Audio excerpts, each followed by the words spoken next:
Jim, can you believe this? We are in our final episode of this season already. It makes sense. It's the end of autumn. We're soon to come upon winter. Mm. Maybe it's time to hibernate and rest and relax and go with the season. Maybe this episode, we're just going to speak quietly by the fire and lull all of our listeners into a sweet slumber of winter to drink your tea and watch the candlelight. Join us on this very special episode of Knit a Spell. Light from Lantern presents Knit a Spell. I'm magical maker, Katie Rempe. And I'm the maker of magic, James Devine. Join us as we stitch together the symbiotic relationship between crafting And the craft. Wake up! Maybe we should do like a fun ASMR episode over the break for people to enjoy. A little fire crackling, a little chillax. A friend of mine was reading the book Whole 360, and what she got out of it as a witch was, why aren't we following the seasons with our diet and with our way of being? We live in a society that is always in summer mode of work, produce, up and to the right, up and to the right. We think about having a diurnal rhythm, a day and night rhythm, but do we have an annual rhythm where the harvest is in and now it's time to relax and to spend time with family and to nestle in for the winter? There's a time to do that. And do we give ourselves that opportunity? Do we give ourselves the reflective period over the winter? So this is our last episode of this season, and we get to take time off to visit family and to enjoy the holidays and to not overdo it too much and just have a good time, and to see you again in March when the spring starts and we're springing into action. That's right. All the new things will be in season at that point. You'll be ready to consume more content because, yeah, like you said, not enough people take a break. I like to hibernate during December. And if you're someone that's lucky enough to get a hand knit gift, that's what I'll be working on. Otherwise, selfish knitting for the rest of the month for sanity's purpose. Selfish knitting. Selfish knitting. What is selfish knitting? It's knitting just for yourself. And no deadlines, no time frames, just whatever you want, whenever you want. Don't worry about it. It's just for you. It's just selfish knitting. Just selfish knitting. You can buy knitting online at Macy's. That's right. Yes. At their Black Friday sale. Oh, God. Which is still going on all month and all year. I don't know. Speaking of black and red and orange, yellow, green, blue, violet, white, all the colors, that has been our theme all season. Now it's our last episode, Katie, and we have some reflections on the season because this is the week after Thanksgiving. We have this extra week in November. How was your Thanksgiving generally? It was good. I traveled on the times that had the cheapest tickets, which maybe weren't the most convenient days to go, but I'll tell you, ultimately, nobody was in the airport and I loved it. So I'm all for traveling on Black Friday. That's not amazing. Participating otherwise. It was amazing. I had the entire row to myself. Jeez, you had a whole row to yourself. That's amazing. That never happens. I felt very VIP. It was like poor man's first class. I felt like a gold member. Speaking of color. Yes. I sent you a really funny picture from an airport. So topical, Jim. So last week you talked about color blindness, and I just had to send this picture to Katie of me at the Kansas City airport, where they have amazing non-gender specific restroom, which is fabulous. Everyone walks in and you get a stall all to yourself. Non-specific restrooms are important for accessibility, but it's also more efficient as humans because then you don't have a line for one gender or the other, just everyone can just use the bathroom. So it's actually more efficient from a just human perspective. So these bathrooms are super great. The airport is brand new. It's only been open for 9 months. And I think they're still working stuff out because they might be accessible to people gender wise, but I couldn't tell what stall was open because the only indicator was the light above the stalls. It was like a confessional if you were raised Catholic. and I can't tell the difference between red and green. So Womp womp. what I did was I sent Katie a picture, and we'll post this. I sent Katie first the picture of the stalls as I see them. Everything also was very gray and modern. And so I couldn't tell the difference between the two colors. So I sent Katie the one with the colors zapped out. And I was like, which stalls are vacant and which are available? And she was like, I have no idea. Then I sent her the one with the color. And she was like, oh. So if they don't have some other indicator besides the color by itself, people with color blindness can't tell which stall is open, except we look for other clues, like the doors are slightly ajar or the doors are locked. It was okay, but because it would have been so hard just to have a light that went on or off. Or like on an airplane, it's red and green, but it's occupied or vacant. There you go. Circle versus X. Yeah. Because what did we learn? Have more than one way to distinguish something outside of a color. Yes. Anyway, so it was a little example just from this holiday weekend. What were some of your takeaways from this season, Katie? Let's go back and forth from the whole season that we've had on Color Magic. One of my biggest takeaways, especially after talking to Stephanie about the beekeeper's quilt, don't take color too seriously.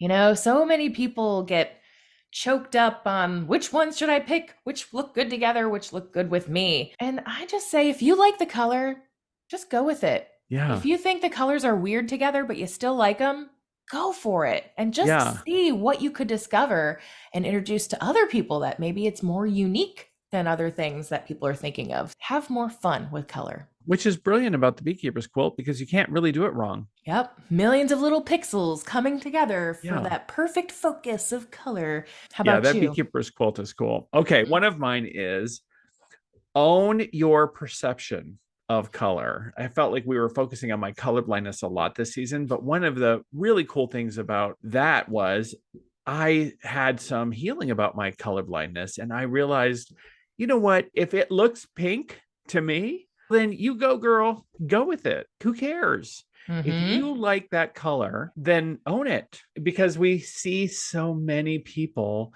that are so tentative with their color perception. So I have more to say about that, but that's the big sort of takeaway. One thing that I've noticed talking to people in person about this is paying attention to the colors that you find yourself wearing. Whether it's a color that you're not aware of, that maybe is your medicine, like we talked about. Oh, I need to be wearing this blue because I'm feeling a little bit chaotic and I need to be calmed down, and blue is how I calm down. So maybe you're finding you're wearing a lot of blue. Or the opposite, maybe you're like, I need to get hyped up. Yellow is my hype up color. So I'm finding I'm wearing a lot of yellow. So I would say be mindful of what colors you're wearing when, because that could be a powerful reflection on what you're trying to manifest in the world. It reminds me of something too, like I never wear green because I don't really see green very much, but every time I wear green, people comment like, oh, you look so good in that color. I love seeing you in green. I have one green shirt I hardly ever wear. I wonder, Katie, would you say pay attention to the colors you never wear? And maybe that's something? I wonder about that. Oh, absolutely. Yeah. What colors are you avoiding? Good question. Yeah. Yes. Another takeaway for mine are colors are subjective. There's no objective purple.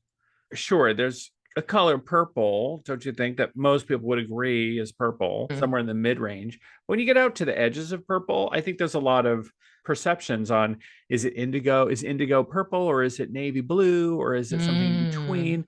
Is it lavender? Is it sky blue? And I think there's a lot of opinions and input of others, and it doesn't have to be the gospel truth, but people will fight about. Don't you think people will fight about whether there's purple in that brown? Oh, yes. Yes. It's too yellow of a green. It's too blue of a purple. Absolutely. Yeah. So it's okay for colors to be subjective, and it's okay for you to go back to that first point of own your perception, right? That's right. Which is also aligned with you, which is pay attention to the colors that you choose. They're probably the ones you like. Big key there. You chose it initially for a reason, which then leads to my final point here, which is don't have the color on hand. You have given us the gift of recalling that we can visualize any color. And eventually we will believe that it is that color. And when that belief is solid, it becomes that color. It's just the energy it represents. So who cares if it's like a white yarn, but you need it to be gold? If you're imagining it gold the whole time, it will encompass those powers, I think. Now that's really magical. It reminds me of that internet meme when we had that dress that was either white or blue. How did it The work? dress. Yeah, it was like Well, blue and white or gold and white or blue and black versus gold and white or something like that. Yes. something like that. It was this weird like internet meme a number of years ago where that dress was two different colors based on how you perceive it. That wasn't colorblind people looking at that. That was everyone arguing on the internet. I know no one argues on the internet now. Back then they used to do that. So glad we've evolved as a race since Yeah, then. I'm we've proud of us. evolved way beyond arguing on the internet. Oof. Anyway, that is evidence Good of example. like our perception of color can be very much in the liminal. So you can really do that. You can really imagine that white is also a universal color, so you can take on those attributes. That's true too. And so that goes along with mine, which is magic is subjective.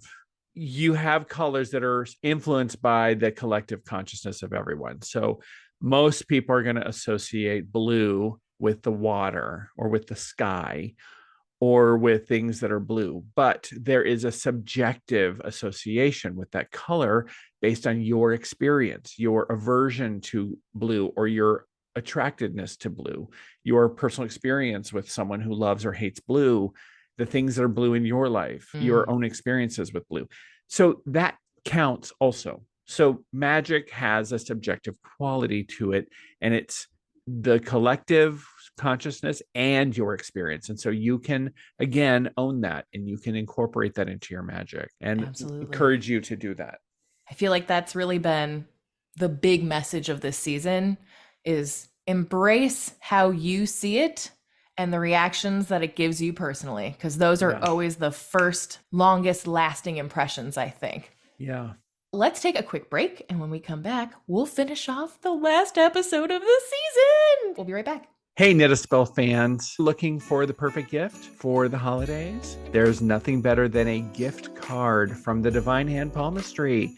Just go to thedivinehand.com/gift and grab a gift card. You can get them in any denomination and you can redeem them for a palm reading, for a tarot reading, for coaching sessions, or basically anything. You can gift them to a loved one or to yourself. It's the perfect thing for someone who maybe has enough yarn, maybe has too many crystals. How's that possible? Head on over to thedivinehand.com/gift. Happy holidays. Hey, Magical Makers! We may be rolling down our last month of this season, but the Knit a Spell Patreon is open all year. For $5 a month, you can support one of your favorite podcasts while also getting news about behind-the-scenes happenings, and after 3 months, you'll get a free Knit a Spell sticker sent right to your door. To join us and learn more, visit patreon.com/knit-a-spell. Hope to see you there. Welcome back, Jim. I wanted to talk about a book that we received late in the season from our friends at Luellen.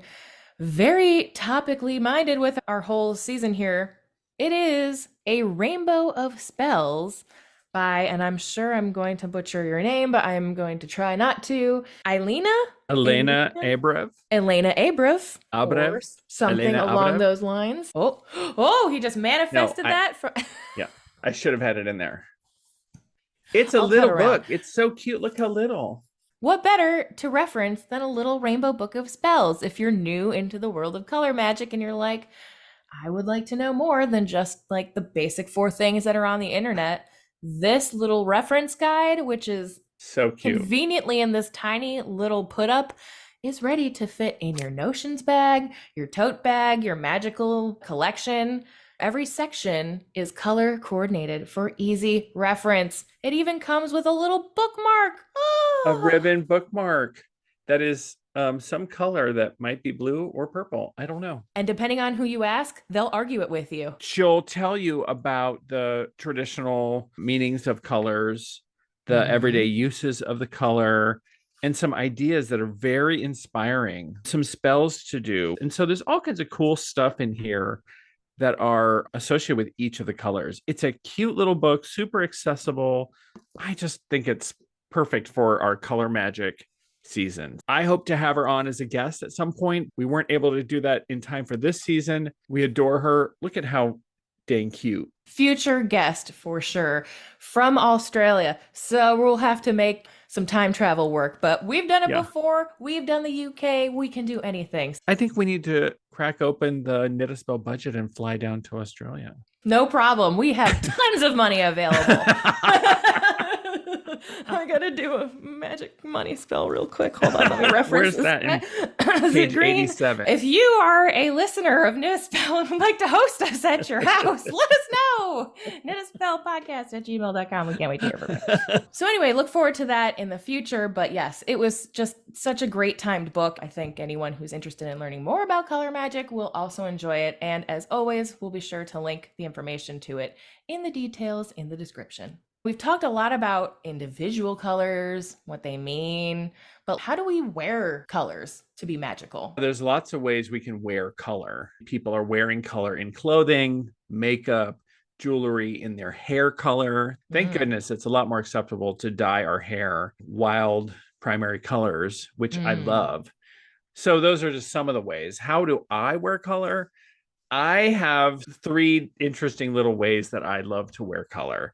So if you see me in person, even if you see me on camera, you know that I'm generally known quite often for wearing pretty wild and colorful shirts. But if you see me in person, you may notice the thing that will usually not match my outfit and will also be wild are my socks. I have a whole collection of multicolored polka dot socks that are my favorite thing to wear. And they're just like confetti. They're just little like firework feet. I just love them. They ground me in like a cacophony of color, and they just remind me of don't take it so seriously. I even have a pair of shoes that are like a Van Gogh type of super colorful shoes.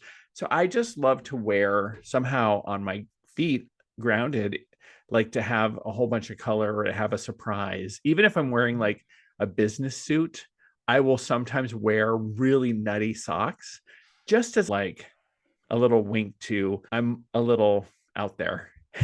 Would you say they're a little off the cuff? They're definitely off the cuff. They're off the ankle. How about you, Katie? Let's go back and forth. So I also like wearing fun socks. I do find that I love using self-striping yarn for socks because they can be very boring to knit. But having that extra color, we're like, oh, whoop, 2 more rows to this color, 2 more rows to that color. I find they knit up faster because I'm excited at the color change prospect, even if like I have nothing to do with it other than just knitting till the next color. It's very fun. So that's cool. Yeah. So I'm into the fun socks for sure. Another place I like to wear fun colors, specifically green for luck, is underwear. TMI. No, I'm kidding. About your green underwear. I just feel like it's the first layer on your body. It's all holding all the precious bits. That's where you should want to be bringing in the luck and like your most powerful, the thing you want concentrated most, put it in those places. Yeah, it is very magical. And there's a lot of magic that's done with your root chakra and where the sort of like the entry of abundance, the sort of like connection with your grounding for sure is that root chakra area of your pubis area of your body. And so to have that dark red first chakra area with the green of luck, and that's a really cool combo. I love that. Very magical. Yep. Socks are also a form of underwear. They're that first layer on my feet. We have a similar idea that first layer can have magical. There's other religions and traditions that have magical garments, and they're called garments, but magical underwear, right? Yeah, good point. Mormons, we think about others that have those undergarments that are like symbolic of your connection with the divine or your agreement with the divine. I love having a color note that I pick up on that runs through my outfit. So if I have a sweater that is like a few different colors, like I used to have this rust colored sweater that had a fleck of different colors in it. It had a fleck of blue, a fleck of green, a fleck of yellow. It was such a cool sweater. I would wear a shirt underneath that would pick up on one of those little flecks that was in the yarn. What is that kind of yarn called? Like a tweed? I guess it's called a tweed. That sort of primary color contrast that those colors were, that's what I would wear as a shirt underneath or as a necktie. And then I would wear socks that color or something else that would pick that up. And so those were always important to me, is like, how do I carry that color through? And when people would say, you can wear a shirt that doesn't have those colors in it, it goes. No, not to me. That was not okay.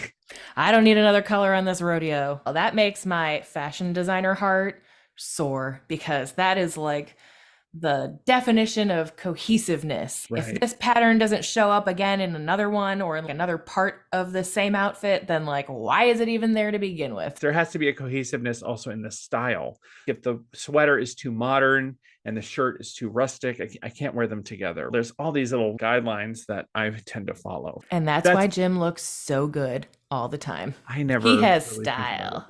Maybe, yeah. But those are just things that I think about all the time. But as far as color, that's one of the things that I do, which is also why I tend not to wear very much red and green, because I can't be sure. And I also ask people, I'm like, are these two very similar in color? I get opinions. Always good to have a second opinion. Another way I wear color is, and we've talked about this before when it comes to my traveler's talisman, is specifically with gray and invisibility. But also, more specifically, not when I'm like manning the vehicle. Don't do this while you're driving. Yeah, I want to be fully visible while I'm driving, but while I'm traveling on an airplane, I would like to be almost completely invisible. Like, you can serve me my drink and I want to get on the plane, but otherwise I would love to just be ignored the whole time. So I'm going to go for like gray outfit, something that is not like taking anyone's attention away. You could easily just go over me, just putting my energy all in a box and being like, all right, you live here until I need you, which is not right now, so nobody notices me. That's what I go for. That's so cute, because when I'm on the airplane, I like to sit up front wearing a super bright patterned shirt and talk to the flight attendant. I'm always like, Richard, no one said anything about my shirt. He just rolled his eyes. I'm like, I wore this shirt on purpose and no one even said anything. So I'm like, I can't wear this shirt traveling next time. Too normal looking, apparently. Yeah. Nobody wants to interface. That's rude. No one wants to talk to me. You know. Don't travel with me, Katie. I was always wondering why the traveler's talisman wasn't red and blue and yellow. I always wonder why it was such subtle colors. Now I understand. Oh, that's actually a good idea. I need like a extrovert traveler's talisman or something, like my new best friend traveler's talisman, and it'll be engaging enough to get people's attention so that you do talk to them. That's a good idea. Filled with sparkles with baubles hanging off it. Yeah. Fringe. Oh yeah. Fringe for days. Yep. Okay. I see you. You have only one customer who would buy it. Well, Jim, I can't wait to sell it to you. $800. That's right. Very reasonable priced. One of a kind, even. Yeah. Yep.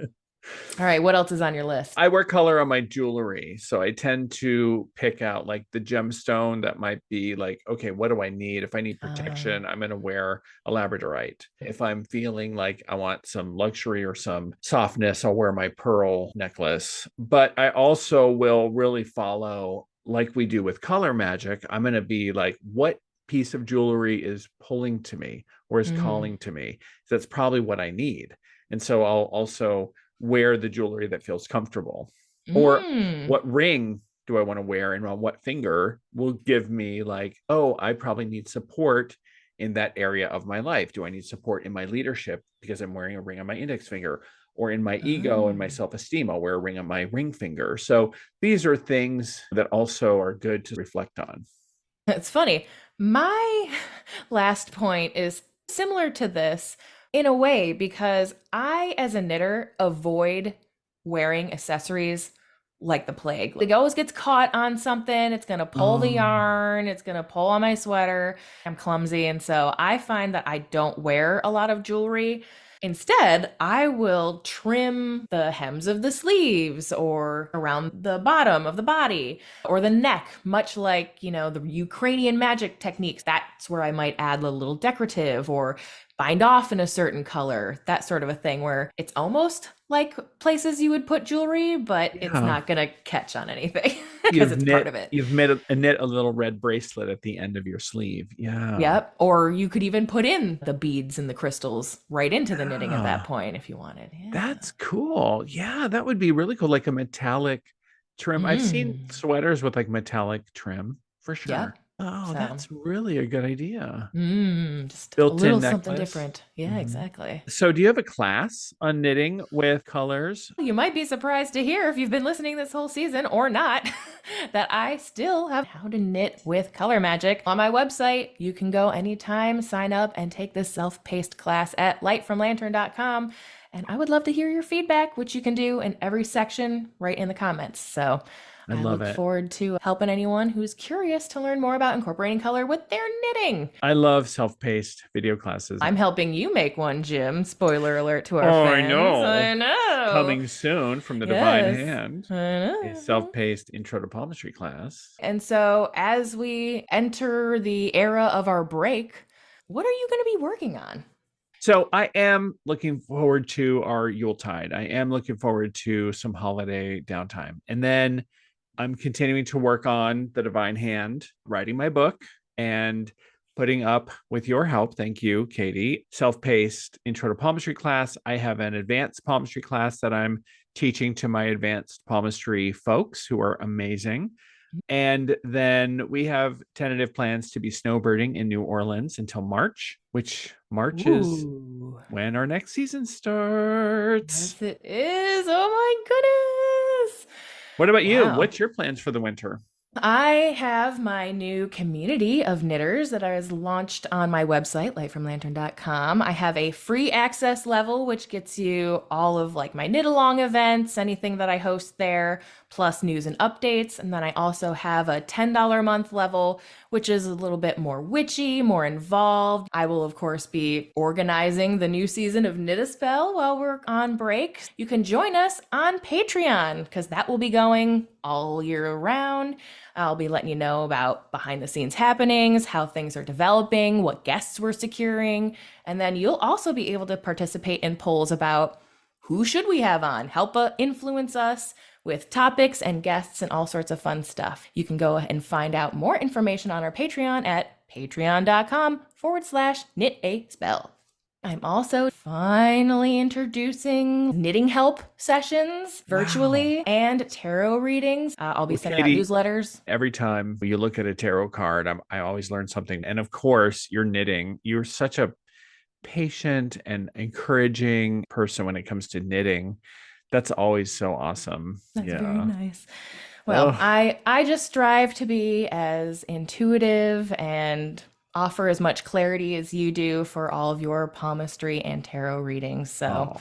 thank you for inspiring me. And remember, you can always check out everything that Jim has going on at thedivinehand.com. And if you haven't signed up for his newsletter yet, what are you waiting for? That's where he sends all his deals. If you're ever interested in like a sale or a special event, he's always letting us know via email first. I am so excited about next season.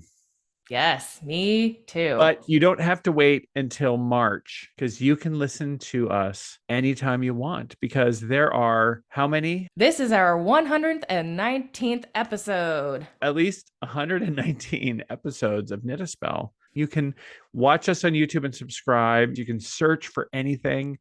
Maybe you're wondering about Mercury retrograde or candle magic or a guest that we've had on. You can search for almost any topic that you're looking for.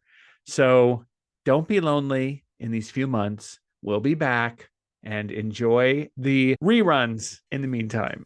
Yes. And remember, you can always download our episodes to enjoy as you travel. Don't count on the airplane Wi-Fi to work. Just download all that stuff ahead of time and guarantee you have all of your content to enjoy to distract you from all of that holiday fun. Oh, Jim, thank you for all of the amazing knowledge that you've shared with us. And of course, the time that you take every week to be here Thank you so much for continuing to be my wonderful co-host. I love you so much. Oh, it's so much fun. I love being here. More in March.